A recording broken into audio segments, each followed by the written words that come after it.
and welcome to another episode of our OECD Education Podcast, TopClass. I'm Rodrigo, and I work for the OECD Directorate for Education and Skills. With me today as a co-host is Katarina, a student representative of the OECD Future of Education and Skills 2030 project. Hi, Katarina. How are you? Fantastic, Rodrigo. How about you? Good, thank you. In previous episodes, we have discussed how students are getting prepared to participate in ever-changing societies, why students need to become innovators, and how students' creativity helps to solve real-life problems. But today's episode is different. Katarina, why don't you tell us why? Today's episode is quite special. For the first time in TopClass, we're talking to students about what matters to them and how they see the future of education and skills. We're joined by Eva, Jiwoo, Maria, and Sua. By the way, all four are high school students and are very engaged in improving education.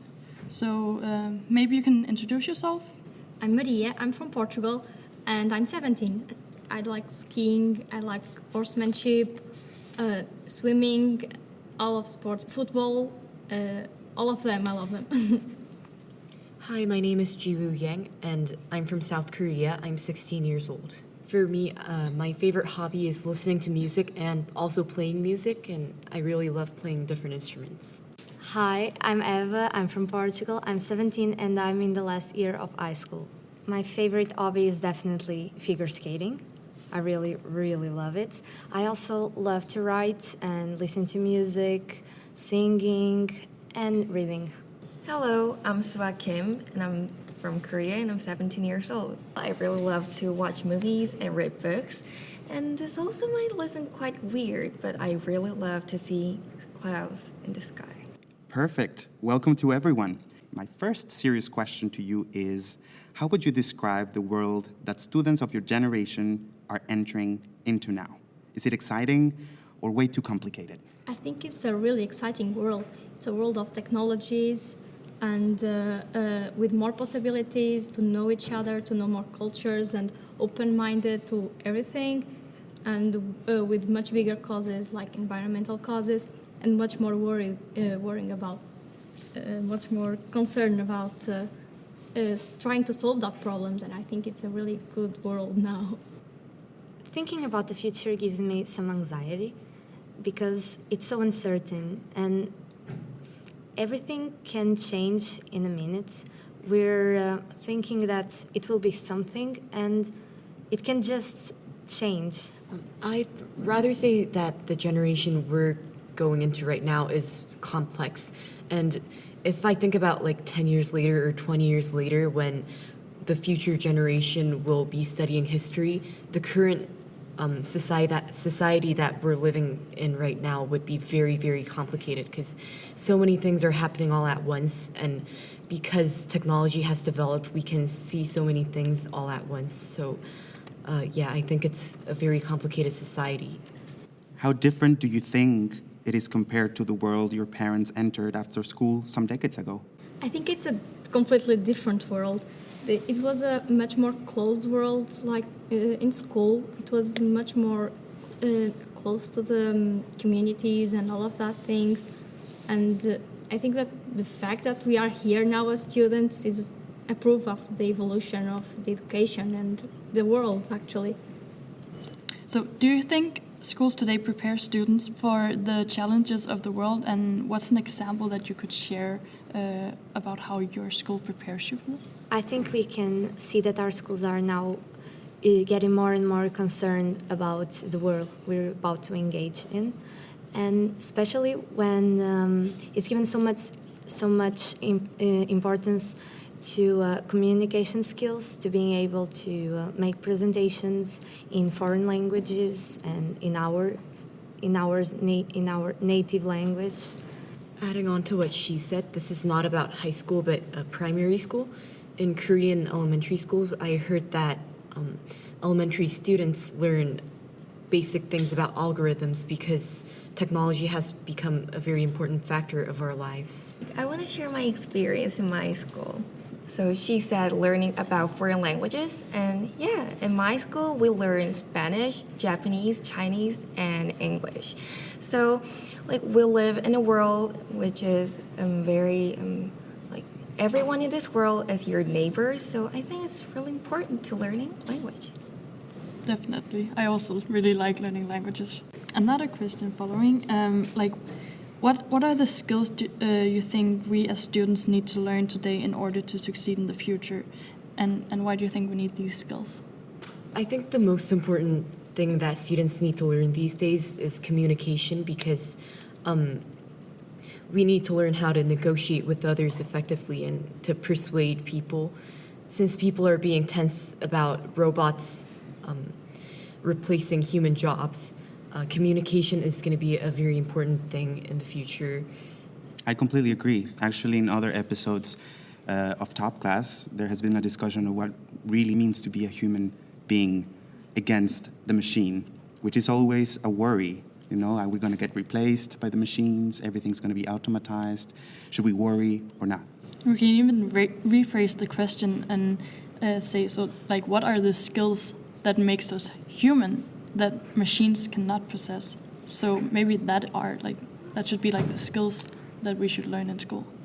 One skill that I find very important, but maybe we learn it not from schools, but from our peers and from our parents, and for loving the work we're doing is compassion.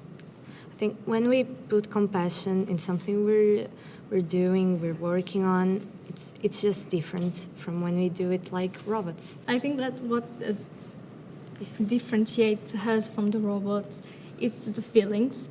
We can feel the things we have. We know what is love, we know what is friendship, and we put that in the works that we do. They reflect us, and if the robots do it, it just will be a work. It will have that passion, you know? They are not passionate for what they do. I also think that creativity is very important, because we see a lot of articles saying robots have created actual art or music, but then those things are just a replica of what humans have done. It's like they emulate what humans have done and they try to create something new, but that is just an imitation of human creativity. So I think it's very important for humans to continue being creative and creating something new. I totally agree with you. I think that thinking outside the box and have a critical thinking, it's a completely different thing than just continue the thing that already exists, like you said. When I was your age and thought about what I wanted to become in the future, I thought about professions that were relevant at the time. And perhaps they are not so much today. The fact is that I would have never imagined or considered even some of the professions that exist now. Thinking ahead, which professions do you think will become more important in the future and which ones will disappear? Well, the world is so automatized and technologically advanced nowadays that, of course, works related to technologies will be the ones thriving, but also some more works will stay as they are, I think, like medical related, also teachers and professors. But works like postal services and farmers, every study points that they will cease to exist, unfortunately, or maybe fortunately, because some new ones will appear. In my opinion, I think the judge will disappear in the future because judge only has to make a decision according to the law. An artificial intelligence judge will not commit any wrong. Wow. I've never thought of that. That's an excellent thought. Thank you. I want you to imagine that you were in charge of your school or your educational system in your country for one day. So what would be the first thing that you would change, and why would you change this thing? If I'm in charge of the government for one day, I would remove exams and make the performance assessment a wider range so that the students can be creative without being overwhelmed with exams at the same time. I will put curriculum smaller and more appropriate to the ages of the student, and maybe I would change the exams because for one exam we have to study the last 3 years and the curriculums are already long. So if we put 3 years of it, it will be even worse. So I think that's what I would change if I was in the government for one day. I would change the way we apply to university. When applying to university, the only things that matters are our grade at the exam and our average grade, like the internal grade that we have at school. And I think they should also consider doing some interviews because people are not numbers. Yes, I completely agree with Eva because they don't know what we know actually. They just know our exam mark and they don't know if we only memorized it. We are just preparing ourselves for the exam. They don't know what kind of experiences did we have in our lives and what kind of students we are. So they should make some interviews too. Well, definitely going to university is very complicated. I completely agree. I also went to university myself, and the selection process was tough, I must say. I am afraid that we're running out of time, but thank you very much to our guests and to our listeners, and to you, Katerina, for joining me in this episode. Welcome.